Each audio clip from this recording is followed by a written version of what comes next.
Welcome back to Trail and Ultra Running Training. Today on the podcast, I have Celia, and she is an athlete I have been coaching for a little while and just completed a 200 miler.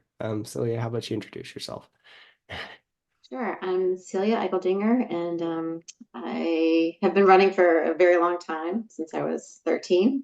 But I started ultra running about 5 years ago, and yeah, it's been a fun ride, and I'm excited to talk about 200 milers. Yeah, that's fair.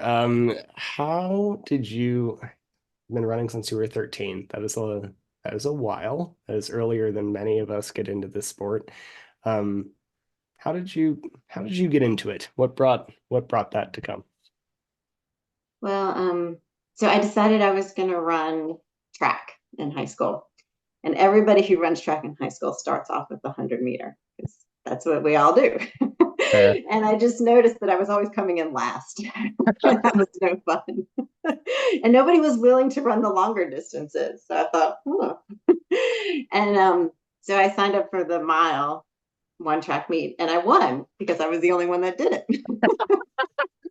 And I thought, well, this is amazing. And it just kind of started from there. And after that, I decided I want to run cross country, which is much further than a mile. So I had to get ready for that. So I spent the whole summer getting ready to run cross country. And I lived in this on this dirt road, and it was a mile uphill, like a half a mile uphill to get out of the dirt road, and then you could get onto roads and up and down a little bit. Sure.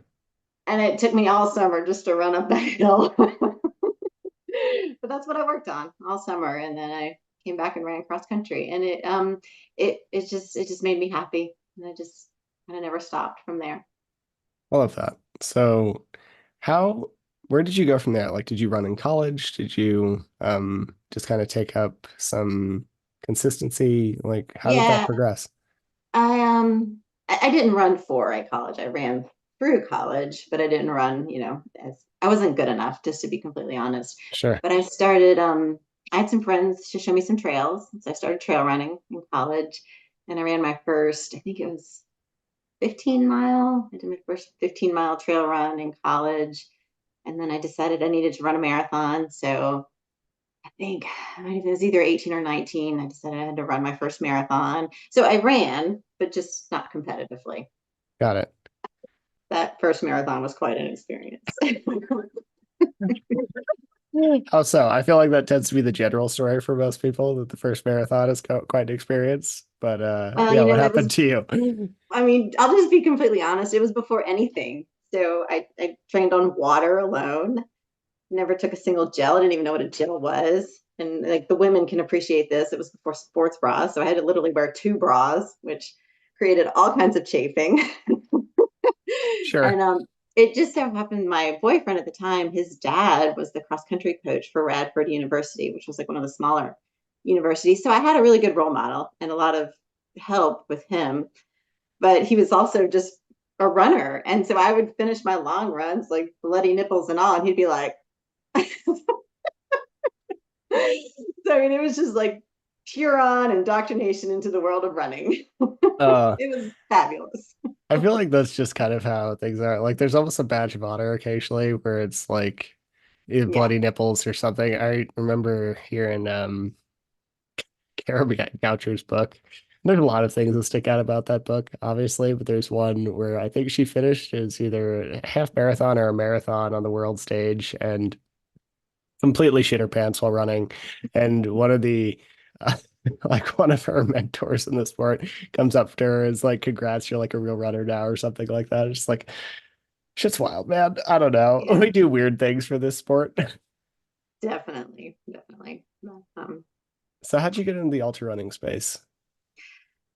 so I did, I want to say 4 marathons before I got married. And then I got married, and all of a sudden there was no time. There were kids and responsibilities, and Sure. just I didn't have time. So I dialed back to half marathons.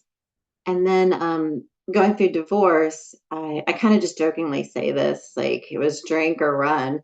And so I just started running. And I mean, I remember when my ex, when we split up our time, and I said, I just want Sunday. Just, I don't care. just give me Sundays to myself and I will watch the kids all the rest of the time. I don't care.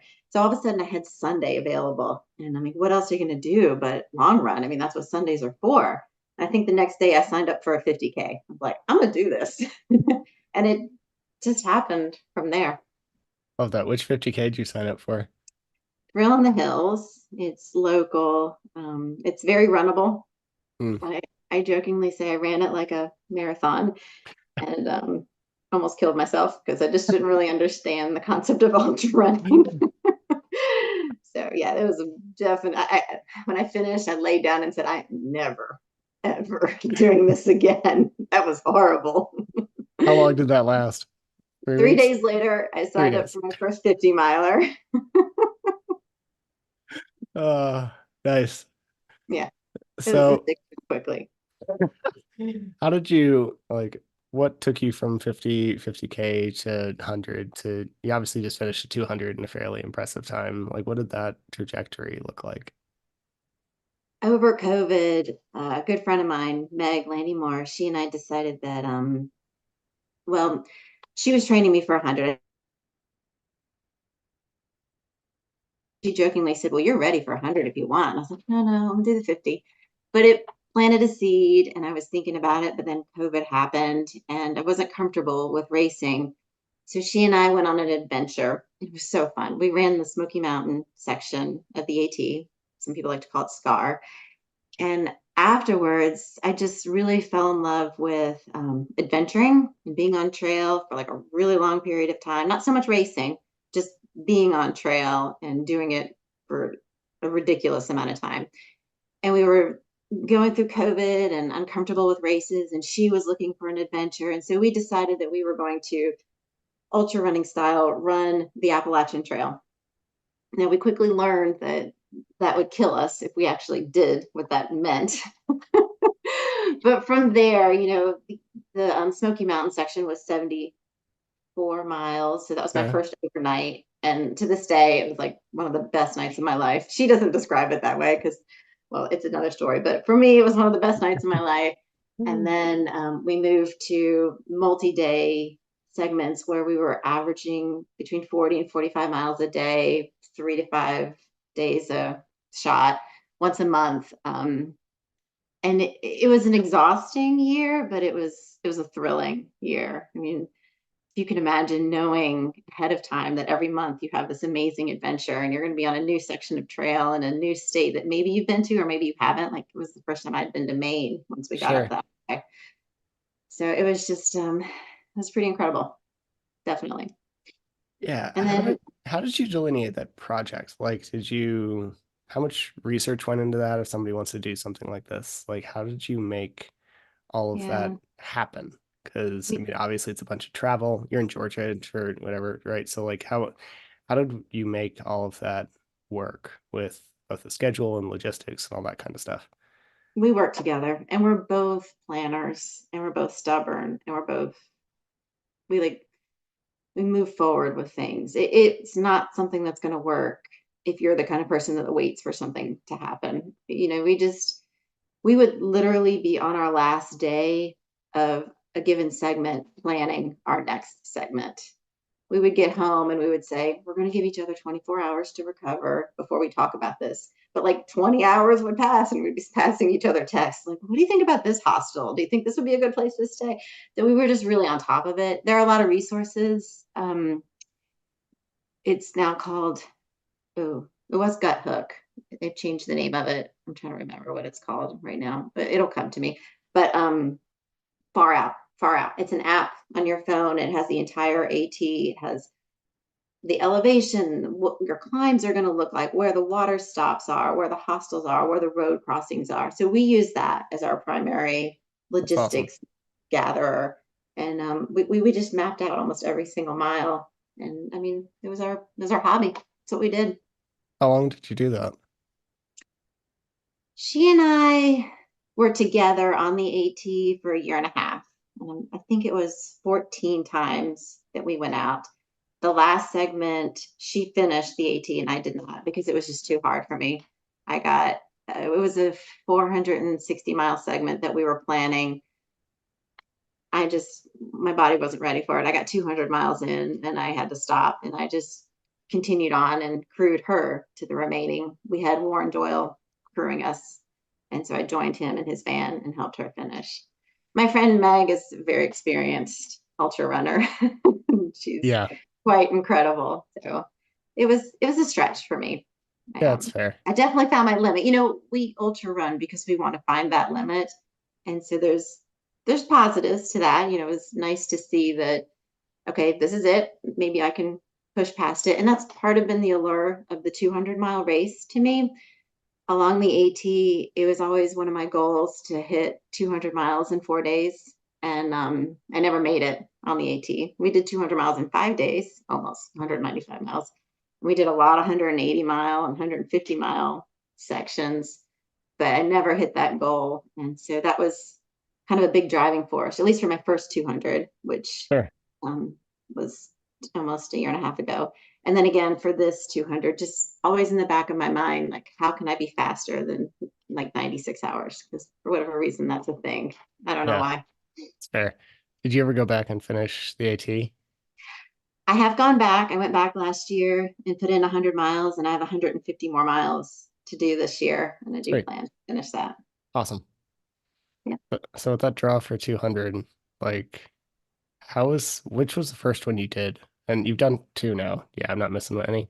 Great. Yes. So, which was the first one you did and how did that go?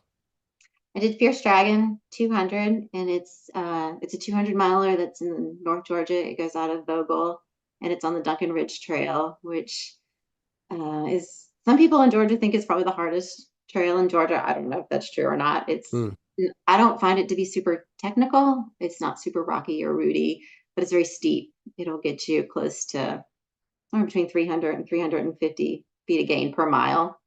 So it's my 200 miler, I think we estimated at like 65,000 feet of Jesus, climb. that's wild. And to That's a be fair, lot. it was the race directors, he calls it a 200 miler, but my watch clocked 215 miles.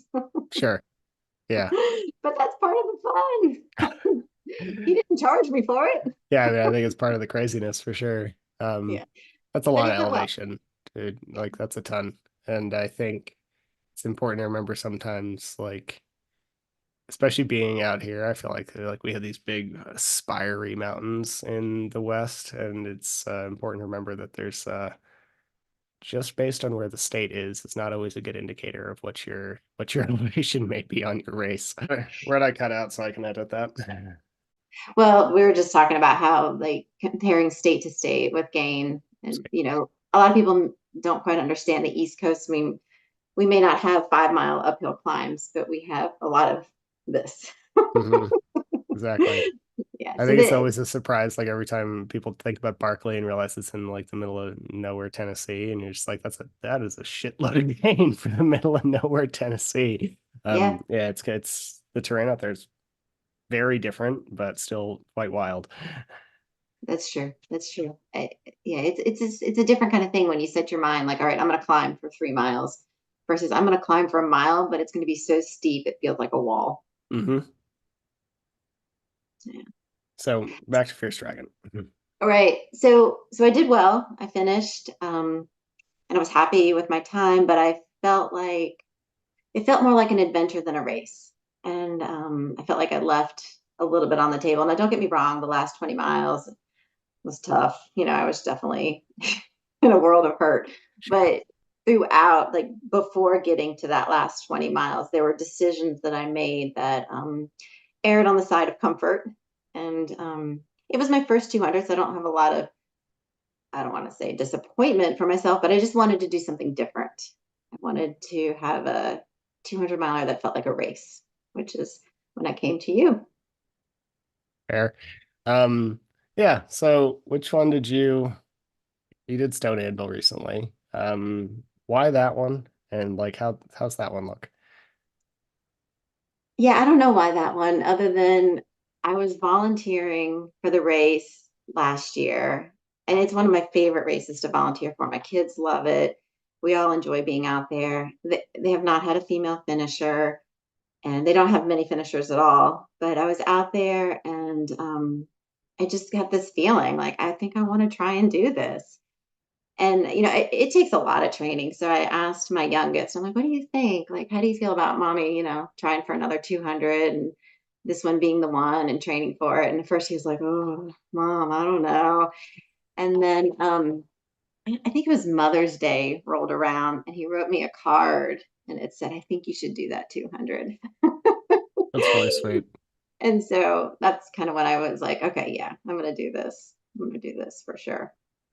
Cool. So I guess it was the support of my 12-year-old. It does tend to help, right? Like it is usually a multi-person project to do these things, unless you're like single and very few Yeah, responsibilities. It is kind of a rough thing to do because there's other people in your life. We need to figure out jobs. We need to figure out family. All this stuff is like it does require some level of support again, unless you're just like single and carefree. So right. Yeah. I mean, yeah, and I pretty much wanted to do it anyway. I'd kind of started thinking about reservations for like the cabin that's out there and, talking to the race director and things like that. But yeah, when he sent me that card, I was full in. that's awesome. So tell me about the race. Like it's loop course. Where is it? All this stuff. Like what are some of the logistics for it? So it's in Georgia as well. It is a 20-mile loop, which in my mind is easily broken into two 10-mile loops with a central place. So maybe like a figure eight. Some people describe it as a butterfly, but to me it looks more like a figure eight. And you do the 20 miles 10 times. It is almost exactly 200 miles. So I made sure of that talking to other runners before I signed up. And at first I kind of sheer or kind of like wasn't so interested in the race because it's pretty rocky. The trail Hmm. has a lot of rocks and I don't love rocks. Going through Pennsylvania, I absolutely hate it. I always said if I go back into the AT, I'll just skip Pennsylvania because I just really don't enjoy being on rocks. And this course does have some rocks, and that definitely made me a little bit nervous. And it also has one very distinctive climb. It's the climb. I think really the climb is close to a mile and a half, but the real bulk of the climb that people think about is about a mile. It's about 1,000 feet of gain in that 1 mile, so it's real. And I was pretty nervous about it. And so what I really needed to, before I could fully feel good about the race and know what I was doing, is I had to learn the course. So, we can talk about this more in training, but I went out there and I practiced it a lot. And the more that I practiced it, I was able to realize, okay, this is definitely not as hard as Fierce Dragon. Good. There's definitely a difference in the amount of climbing. Yes, it is quite rocky, and there are some rooty technical sections, but there are also these sections that were like smooth downhill, not even steep downhill, just like a nice gradual downhill through some like beautiful waterfalls and stream crossings and like canopy of trees, which I really love. I really like being in the canopy of the green tunnel. I feel real comfortable with that as opposed to like wide open spaces. So as I was practicing it, I was like, okay, well, you can actually, this is pretty runnable in a lot of places. Like Fierce Dragon, some of it was runnable, but not much. I mean, most of the time you were like, when it was so hard to run, but this really had some nice runnable sections, which I definitely appreciated. That's awesome. So like Oh, and I course. guess the other Right. important feature of this race, which is similar to Fierce Dragon, is it's in a state park. So there's a cabin that's accessible to you pretty much anywhere on the trail. And it's very accessible, like half of a mile, maybe even a quarter of a mile. Or there's many cabins, but you can rent a cabin from like this one main aid station that I kind of made as my central place. So whenever I wanted to break, as long as it was in 10-mile segments, so like I chose to break every 50 miles. It was just a matter of getting in a car, driving 2 minutes to a cabin, and then I could have a shower, a hot meal, a bed, like anything that I wanted that could keep me too long or Yeah. hopefully get me out the door faster. Yeah, absolutely. And we'll get back to that for sure. But I mean, we can talk about it now. But I think that's like one of the logistics of this race that did make certain things a little simpler. It's not even Yeah, the cabin. I mean, the cabin's nice, but the fact that you are um like every 10 miles we have this ability to like replenish or refuel or whatever does make logistics a lot simpler. So Yeah, I mean, honestly, if you're a new person looking for a 200 miler where you don't have to worry about directions and telling your crew to meet you at a certain time or not having something that you would eventually need, this is the one for you. Because, like you said, every 10 miles, you could have everything at your fingertips. I mean, I will note that it has like 50,000 feet of gain over 2 miles. So maybe depends on how good you are at hills. But yeah, that's very fair. The logistics definitely made a lot of the planning a lot simpler, which was great. For sure. Yeah. Well, and I guess the other thing for me, because I practiced it so much, I knew really well how fast I could move on trail. So I was able to tell my crew, give or take a few hours, like where I was going to be, when I was going to be, what mile I was going to be at. So I had a variety of people coming in, and it was easy to coordinate for that reason. That's awesome. So like how did the race go? I mean, I know it went well, but what, um 82 hours and change, like how did the whole thing go? What was the strategy? Like how'd you move through this? I know it's kind of a newer distance in some ways. Um, so I think everybody has a different experience for what tends to work and what tends to work well. And some of that, like any race, is going to be very individually relevant, um, based on you and sleep needs and all sorts of stuff. So like what worked for you in terms of strategy for this? I having had the AT experience and knowing what it feels like to go 16, well, 12 to 16 hours a day, resting, getting up another 12 to 16 hours a day. I knew ahead of time that if I rested sooner than later, I was going to pop up and feel good. And so I was going to be able to maintain a quicker pace and, like, say, trying to push 100 miles and then resting. So I created my strategy kind of similar to what I had done on the AT. And it's a comfort level for me. It's what I know works. So I decided every 50 miles I was going to take a break, and I wanted to keep my breaks to 3 hours. And I pretty much stayed on track. I got a little bit ahead of my schedule in the first 50 miles. And so it's always tempting, you get a little bit ahead and you think to yourself, oh, I could rest 4 hours. I'm ahead of Yep. schedule. But part of my goals with making this feel like a race and not an adventure was not resting more than 3 hours, even if I got ahead of schedule. And if I happened to be moving a little bit quicker at the cabin and I was up and ready to go, that maybe I left after 2.5 hours. Like, no procrastinating, no enjoying the cabin. This is a race, not an adventure. And so that was like a huge goal of mine because I wanted to finish the race and not have any regrets. I didn't want to think to myself, well, I got to go back and do this again. Like, I was one and done. Yeah, I figure that might be like, let's find something else. Yeah. And for me, it worked really well. I don't know how someone else would feel about their race strategy. It was really tempting after my first day because I was moving so quickly. I finished, and I mean, it was just getting dark. And so the pacer that I was with, he's like, Celia, why don't you go 60 miles? Like, why are we stopping? You're plenty fresh. You don't need to stop right now. And I thought to myself, well, if I did 60 miles and then rested, like, overall, I wouldn't be any faster because, like, I wasn't going to go 70 miles to the point where I could cut out a rest. Like, I was still going to probably end up taking 3 rests. They were still probably going to be 3 hours. Hmm. And if I went the full 60 instead of the 50, I ran the risk of not waking up fresh for the next Hmm. 50. So I really stuck to it. And like I said, it was hard because it had just gotten dark, which meant I rested and it was dark, but I got up knowing that I had a lot of darkness ahead of me. Yeah.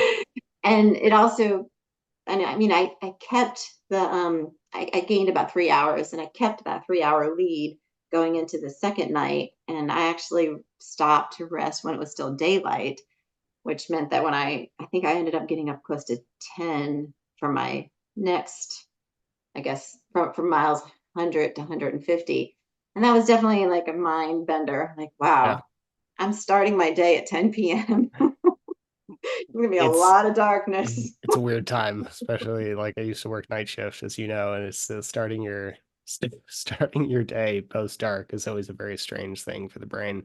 Yeah. And that's also a little bit of an insight into how I break up the race. Like I never think I'm doing 200 miles. I think I've got 4 50-mile days Hmm. ahead of me or 4 50-mile training runs. So literally in my head, I was like, I am starting my day right now. Good morning. Smart.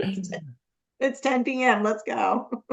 So like for your sleep strategy, I guess one, did you sleep at all? Or do you feel like you slept? I'm sure you did a little bit because the I, human brain doesn't do well without it. But like what was your experience on it? And then what did you do to keep that time fairly efficient? And would you do anything differently down the line?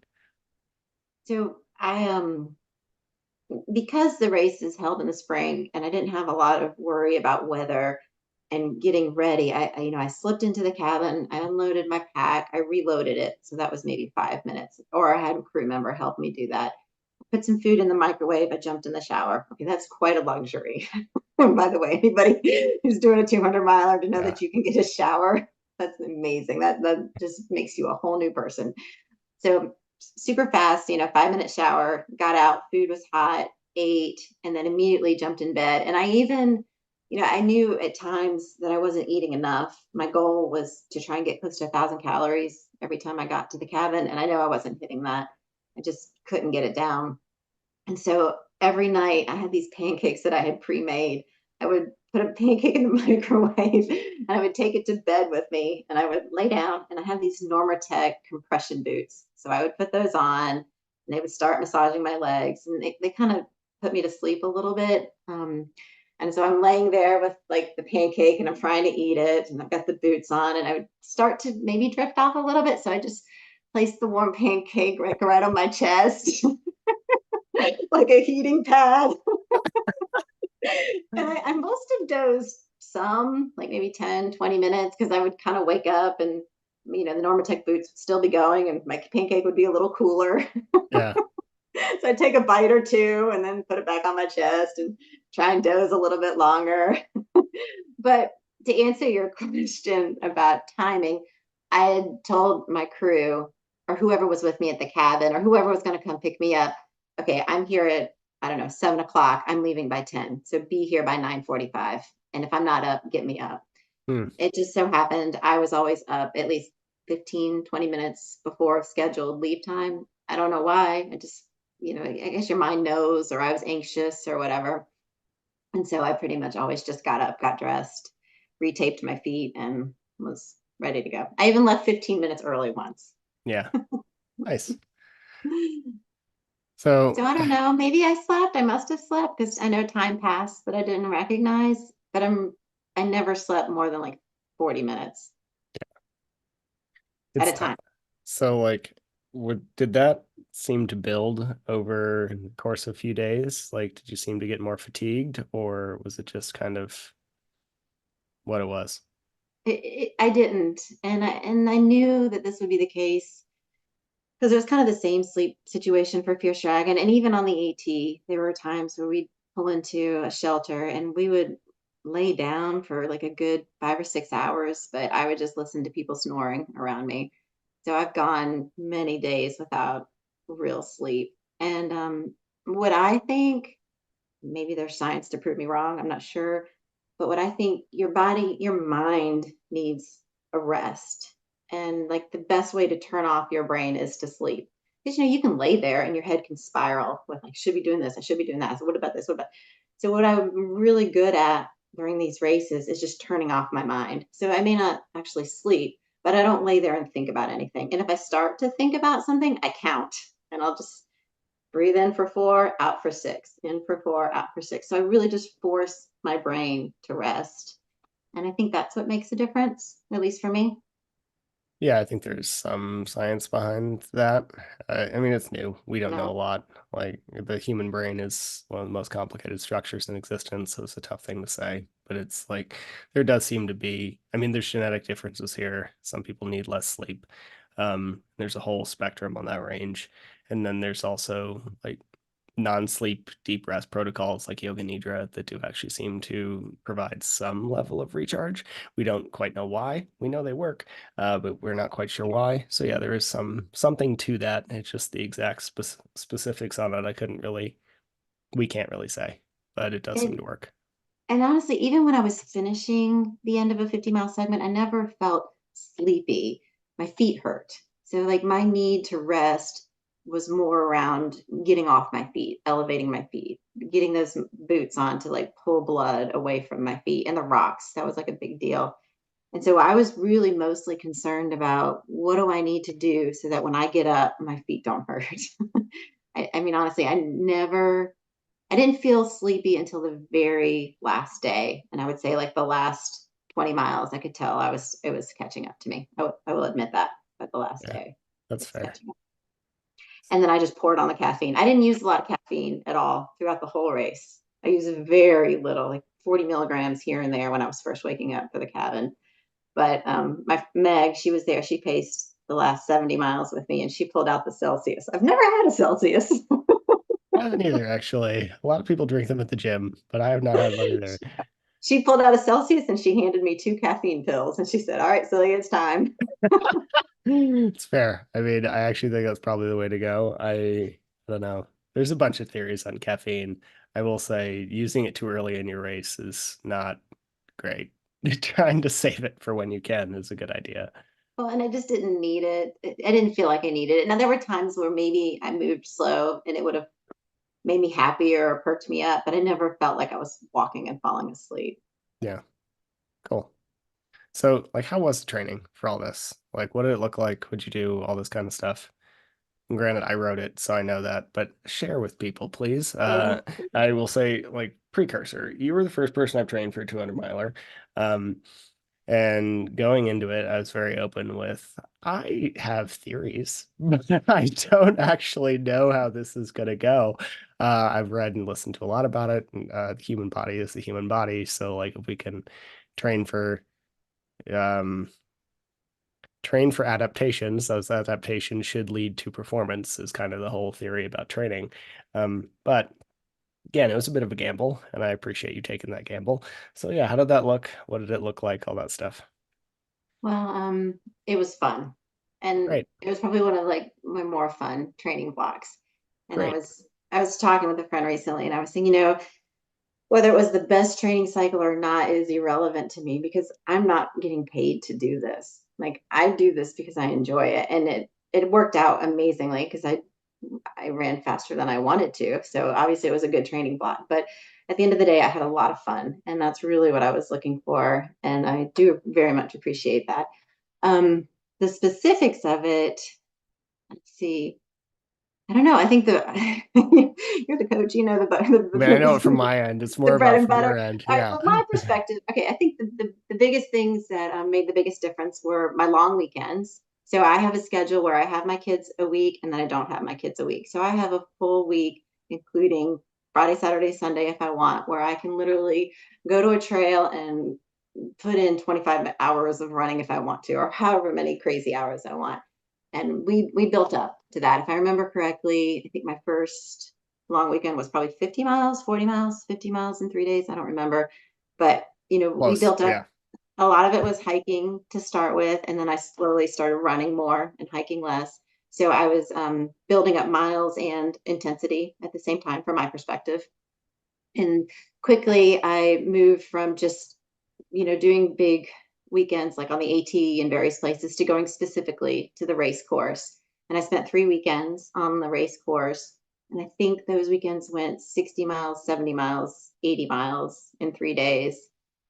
And I was moving at a pace that was definitely quicker than my goal race pace. So I felt like the training, in addition to the big miles, I was also getting some good intensity training, which hopefully would make race day feel easier. And I would say that that was true. And I was also getting practice at being at a very similar cabin that I was going to be at in the race, showering, getting up and going every single day or, 3 days in a row, and like all those little logistics, figuring out what shoes I needed to wear on the course, figuring out how the rocks were going to be, things like that. So I think that was pretty huge. I know a lot of other people doing a 200 probably aren't going to have access to the Yeah. race course like I did. It was a huge advantage for me. But in general, I think the big weekends are helpful. Yeah. I don't know if they're helpful every single week. I don't really know how your body could recover well from that. But for me, because I had this forced every other week schedule with my kids, it seemed to be pretty beneficial because I was definitely tired after the big weeks, but by the next time around, so skipping a weekend and then going into the next weekend afterwards with that weekend break, I was excited and I was ready and I wanted to do it again and I was still having fun. I think as long as you're still having fun, it's kind of a pretty good indicator that you're recovering pretty well. So that was huge. I agree. The second thing that was really big was the bike, and that was very new for me for my training. I had never really cross trained in a running training block as much as we did, and it was out of necessity. I have shin splints that make it so I can't run on road, and they really kind of make it so that even running on flat trail can be painful at times. So unless I'm on a mountain trail that involves a lot of hiking and a easy downhill running, it's probably going to hurt, especially after, an 80-mile 3-day weekend. Yeah. So we did a lot of biking. I think it was 3 days a week, anywhere from, it was probably, I got up to about an hour each time, I think. So about 3 hours a week of biking plus the strength training. It meant that my overall hours of training was much higher than I had done in the past. But because it wasn't all running, it was biking, I was still recovering while I had this vision in my head as I was biking that I was putting little blocks of a house, my aerobic house, together. So every bike ride was like, I don't know, 4 or 5 blocks that built this base, that was making me super strong. And then I'd go out on the trails and I'd, put in the walls and I don't know, then do some strength training so I get a little bit of electrical lighting. Building like this huge 200-mile house. I enjoy this vision. I mean, it's kind of the right idea. Yeah, a lot. And without that biking, I feel like the base might have just like fallen to pieces because I couldn't build that base on the road like most runners I think can, with their recovery runs and their easy runs. Like I never did a recovery run. I didn't do an easy run. My shins couldn't handle it. All of that was done on the bike. Yeah. It was big for I mean, I me. think some of it, like, I plan this year is definitely to work on the shin splint issue, but when it is going to be hard for anybody struggling with some kind of chronic injury to fully repair that while you're also trying to scale towards some asinine distance that we probably shouldn't do, right? So, like, if we're gonna do those two things at the same time, it's going to be really difficult, especially if you care about performance. So, the bike was great. Yeah. And the fact that your shins didn't hurt on the trails means we could still get a lot of training volume in that was really relevant without making that worse. We like kept the injury at a very stagnant, Yeah. unpleasant, but stagnant level, and then while still being able to build fitness. So it was good. And on race day, I didn't have a single achy shin at all. So that's where it matters. Awesome. Get your athlete to toe the line uninjured is the biggest It's thing. a tough line. Like we do dumb things for fun. So yeah, it's a hard line to toe, but it's real. And yeah, you mentioned you're on like a 14-day training cycle, which does allow you to build some level of intensity and volume at the same time, with a lot more recovery on each because you're like recovering one energy system while you're training the other. And it is a privilege of your schedule that that was really feasible, right? And I think Yeah, that's a tough thing for a lot of people. We can apply that principle across the board for a lot of people, where like big, and we're seeing this more in certain marathon training, depending on the coach, but big training weekend. So like big long run 1 week where we were more focused on volume and then like more intensity the next week, kind of stagger back and forth. And intensity is blanket term that covers a lot of shit. In here, it was more like lactate processing and these like mhm. higher, longer distance, like mid-level intensity stuff. If, Yeah, if anybody's like listening to this for actual training advice, is kind of that realm of things. But it did result in basically 4 days of running a week in order to build to a 200 miler, which I Kind of crazy. believe you thought was weird. And I also think it's kind of weird, but it seemed to work. So Seemed there's to a lot work. of ways Yeah. to make things happen. Yeah, so you mentioned like the intensity. So the speed work was also kind of a new component. Adding, so every Wednesday we had a speed work session, and like a lot of it's kind of easy to sit and think, well, I'm doing a 200 miler. I don't really need that. But when I look back on my data, on my race data, when I was coming up that intense climb with 1,000 feet of gain in a mile, my heart rate got up to pretty much the same level we were doing speed work at. So I'm sure my body was like, oh, yeah, I've been here. This will be fine. I guess we'll do this again 10 times in this race Yeah. and I'll I be okay. I mean, it is real. I feel like we think about running in scare quotes, these 200 milers and or even 100 milers and think that like you're going to be spending almost all your time at an endurance pace. And I mean, yeah, that'll be the bulk of it, but you're also going to spend a good amount of time in this like mid lactate threshold space. Like it's not all going to be zone two. So training as if you're going to be doing nothing but zone two. I mean, one, I find it really fucking tedious and boring, if I'm be super blunt, and it drives me crazy, but that's just because I'm me. But further, it's also just not completely race applicable. Yeah, I would agree. I would agree. And I think that actually, I mean, I wasn't too stressed about it as I was climbing. And then even when I looked back on the data, I shared it with you. I think I spent maybe 5.5 hours of my first day in zone three or higher. Yeah, and be fair, it And like wasn't cranked at threshold for anybody looking at no, it. It wasn't like that borderline of zone three, zone four, but it surely wasn't zone two either. it was not Yeah. zone two. And actually, when I look back on the other days, I have a tendency, my heart rate drops. My intensity can stay the same, but my heart rate will drop as I fatigue. But even with my heart rate dropping, I still, up to the very last day, had time in zone three. Yeah. That's pretty common is that like you see an increase of fat metabolism over time. So like that's pretty normal. But yeah, you're still gonna probably push it higher. You're still gonna see that disparity. So that's Yeah. fair. So like question I had for you, you had a great crew. Um, just delightful, very on point, very well run. Um, I realize there's a large amount of experience on there, but Yeah. what can people do logistically from a cruise perspective, pacing perspective, all of these things? And again, I realize it's a figure eight, so there's a lot of access, but at most of these races, there's some level of access for crew. Like, how can crews be run well so that you can get a lot of like use out of them so they can support you the best they can? I think the biggest thing comes to the runner, to be honest with you. So it's important as a runner that you pick out a crew that know you. I mean, there's some obvious things and they have some experience, but what really helps, I put together a spreadsheet for my crew and I had my estimated time that I was going to get there. And I had exactly what, like little reminders that I would need at that point. So if I was coming in and it was 7 p.m., there would be a reminder on this spreadsheet that said, ask me if I need a headlamp. Like little things Love because that. they're just not going to they're not going to know what you need, and in the moment it's going to be very rushed. So I think to myself, I'm as fast as I'm organized for my crew. So if I pull into an aid station and I haven't organized my food, my hydration, my gear, and put little notes for them, they're going to say, well, what do you need? Because they don't know.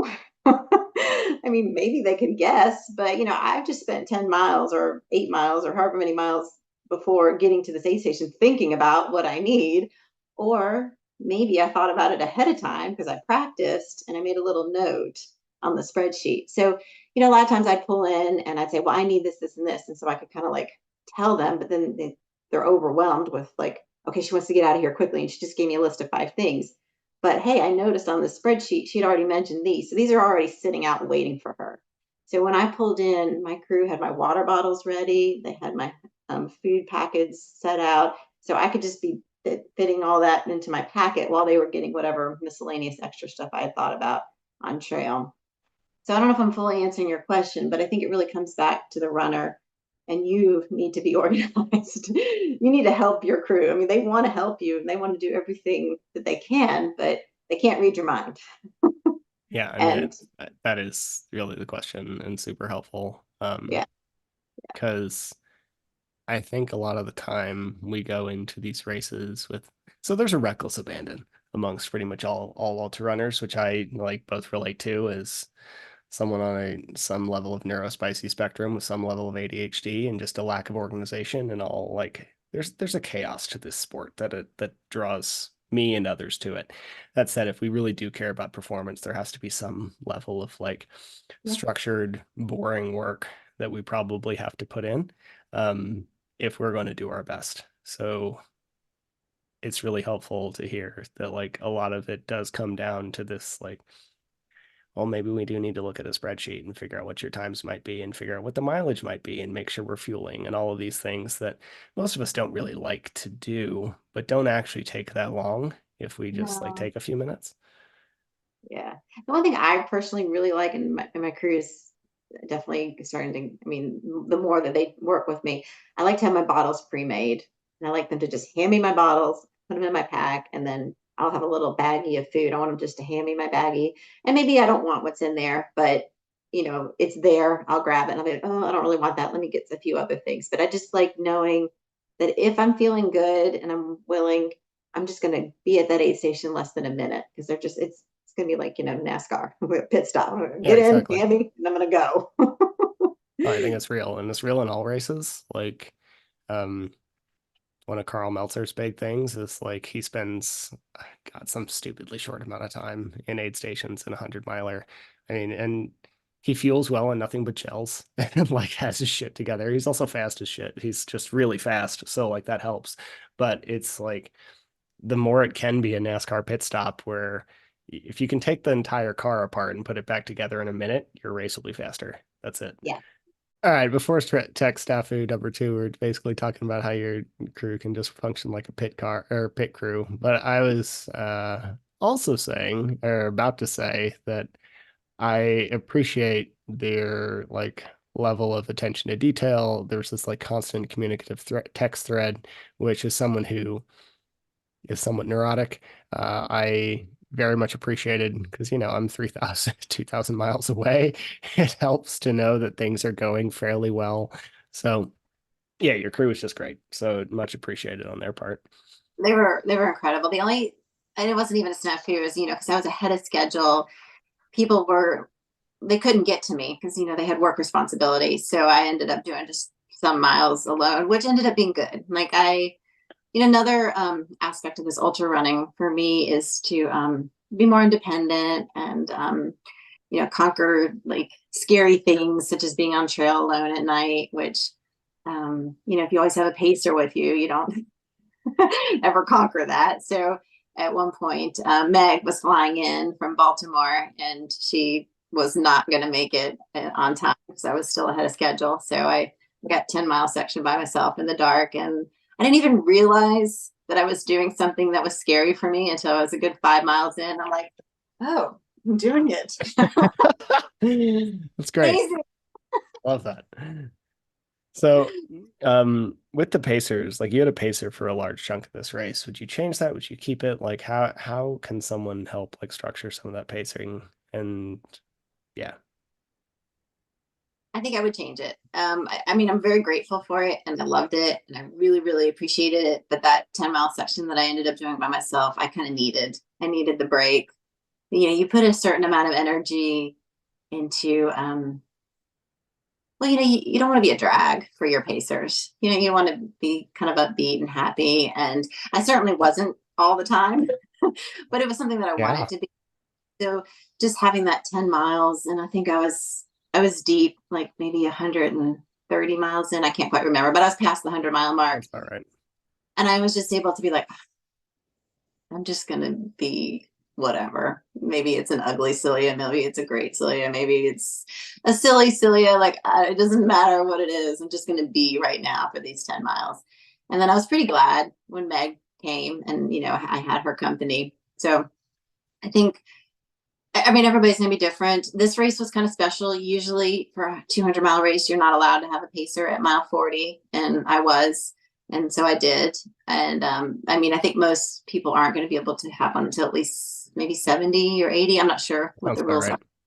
for other races. So the story might be different. If you go alone for, 80 miles, you may want someone for the remaining 120. But I will say 160 miles was maybe, um, well, it's hard to say because it's what I had. Yeah, I mean, maybe if that's I had, tough. I would say something differently. But that was like a big thing from my last 200 miler. I hooked up with another racer and we pretty much stayed together the whole time. And it was a great experience. I learned a lot from him. He was much more experienced than I was, and I was probably more successful because of it. But I also made compromises. I stayed at the cabin a little bit longer at times, like paces. Well, there were compromises so that we could stay together. And that part of this race was not doing that and, running my own race. Of course, with a pacer, they're not, you know, you're still running your own race, but there is always a little bit of an element of you're different when you're with somebody, and it's an energy change It's for fair. sure. I think some of that's like, yeah, some of it's gonna be dictated by course, right? So if we're looking at something like Moab pops to mind, because it's right, it's 3 hours from me.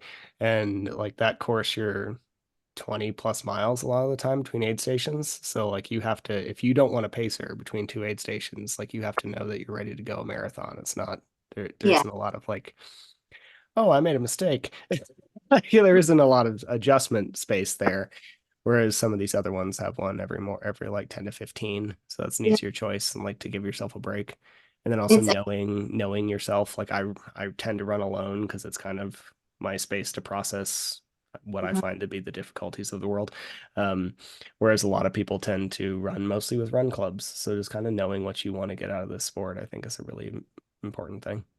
Yeah, and I do really want to stress that I mean I had the best pacers in the world. I mean the absolute people that I love being around, and that that makes a big difference, really. I mean, I say that like the energy was different. It's all on me, like the people that I was with, they would have accepted me if I would have been like a monster. Like they are really incredible people that were with me, and like the people that I adore more than anything. So, you know, that makes it awesome. I definitely enjoyed every minute with them. Just that I did notice that 10 miles that I ended up doing alone, it was a good thing that happened when it happened. Fair. So, a couple more things if we have time. One would be fueling. Like, how did fueling go for this? Because I know it's tough. Like any of these races, it gets tough, and the longer it is, the tougher it is. So, how did that go for you? Um, as you predicted, and not as I hoped, but fine. Okay. The first 50 miles, I ate my bars. I did fine. And then after that, I just was not interested in chewing, even though I had hoped that that would not be the case. And in all of my planning and my little packets that my crew was going to give to me, there were chewable items. And it just pretty much got to the point where I was like, nope, nope, nope. Yeah. So, and that's what you predicted. So, It was a guess. It was an educated guess of just, very I don't want to again, have this shit anymore. Like you've been eating it for 2 days. So, yeah. pretty much done. Um, so yeah, I guess like I ate the bars and I drank my scratch and I stayed on top of my calories really well in the first 50 miles. And then it slipped a little, but it still kept up, I think, at least 50 grams, I would say, of carbs an hour. I think when I really think about it, I think I managed to hit that target between the scratch and then I was eating a lot of gummy bears and Great. gummy bears saved me. I didn't know that I liked gummy bears. But for whatever reason, I could get those down, no problem. They're kind of a weirdly magic fuel. You're not the first person to tell me this. I have some people in the strength community that like fuel an entire strongman meet on nothing but gummy bears. It's like they work Really? strangely well. Yeah, and I wasn't going to buy them, but I was at Costco with my 12-year-old. He's like, Mom, please buy me these. And I was like, oh, they're so bad for you. He's like, Mom, please.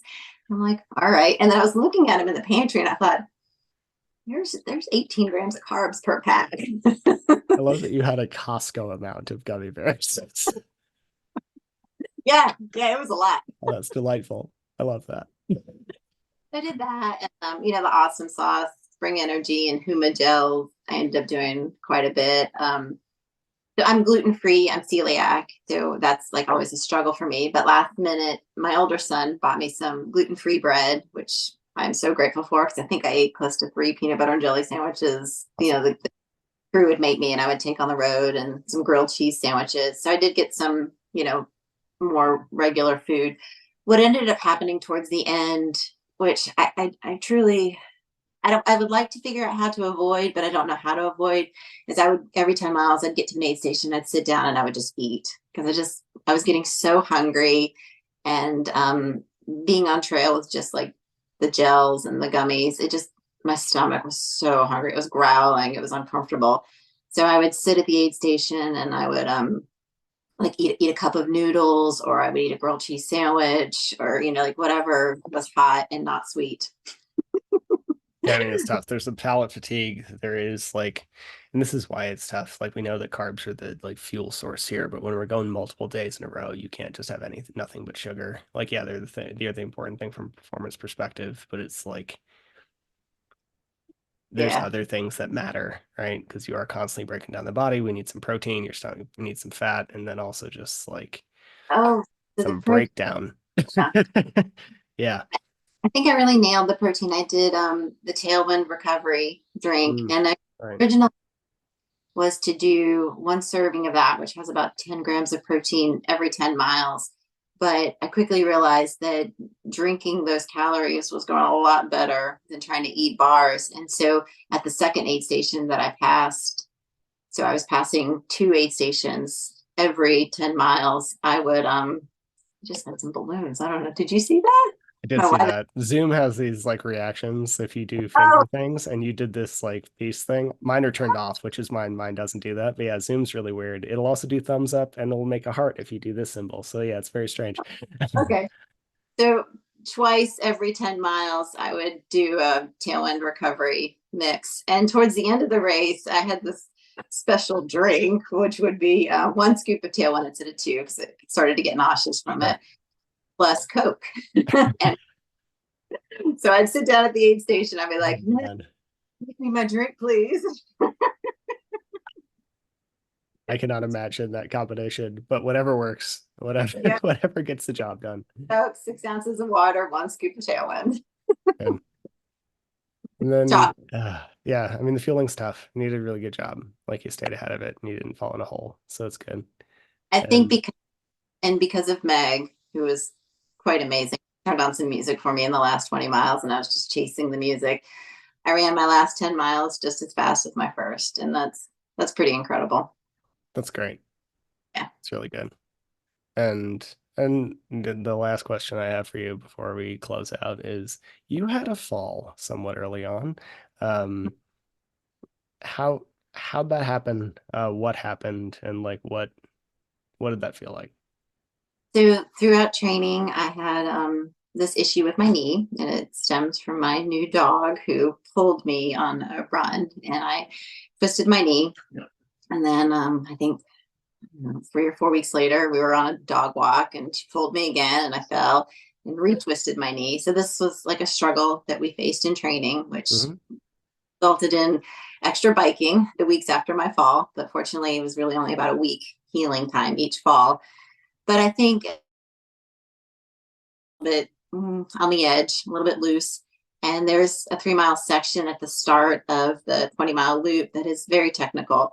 And there's a lot of drop downs because of roots and trees and rocks. And I took a big step down, and I've got short little legs. I'm all of 5'2" here, and that big step down was just I met it with a kind of a funny step, and I twisted it again. Rolled, landed on my back, and I laid there for a second. And I was at mile 60 or so. And I thought and I was alone because my pacer, I was ahead of schedule. So she was about 3 miles late. So I was alone during this section, and it was dark. And I had a moment where like I was by myself, little self-pity party. And I thought, is this my excuse? Is this my out? Am I done? Am I hiking? Am I hiking? Am I calling it quits? Like, what am I going to do? So I sat there for a minute and I kind of held my knee, had a little pity party. And then I got up and I was like, I'll just hike, see how it feels. And it, for whatever reason, it didn't hurt. It felt fine. And I'm hiking along and I thought, well, you could just finish. You got 103 hours. You're way ahead of schedule. You could just hike the whole thing and you'd be fine. And I thought, oh boy, but then you'd have to come back and do this again. And we don't want that. So I proud of myself. I pulled myself out of the pity party and decided that, game on. I'm still racing. Good. I mean, I think there's usually going to be that choice at some point Yeah. in these long races because the finish times are very doable in many ways, right? Yeah. Like Oh yeah. it's usually really simple, not Hmm. easy.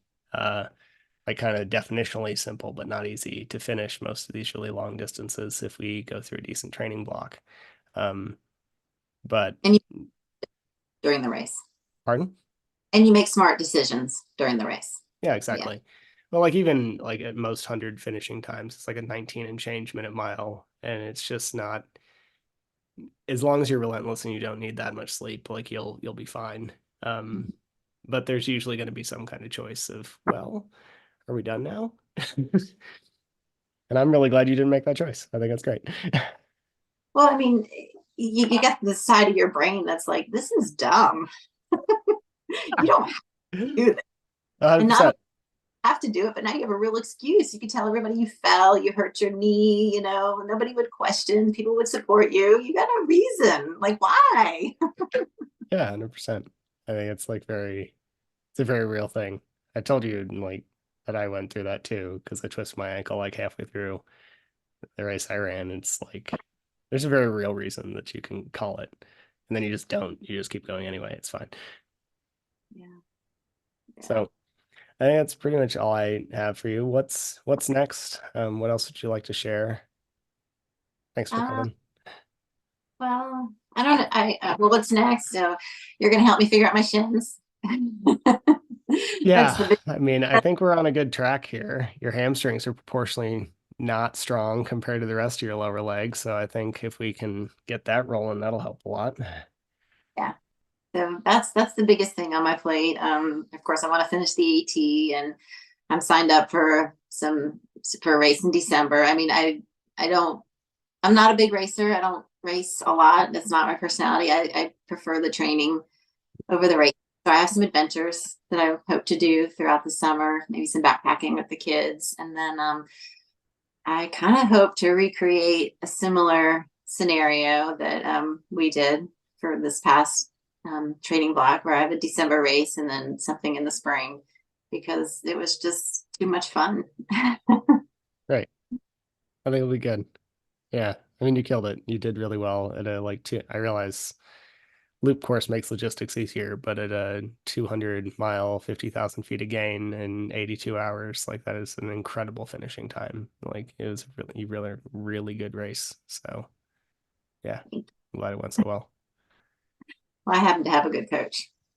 You're very sweet. I'm bad at these things. Thank you. Well, friend, thank you very much. Hang out for a second. Everybody else, thanks for listening, and we'll be back soon with another one.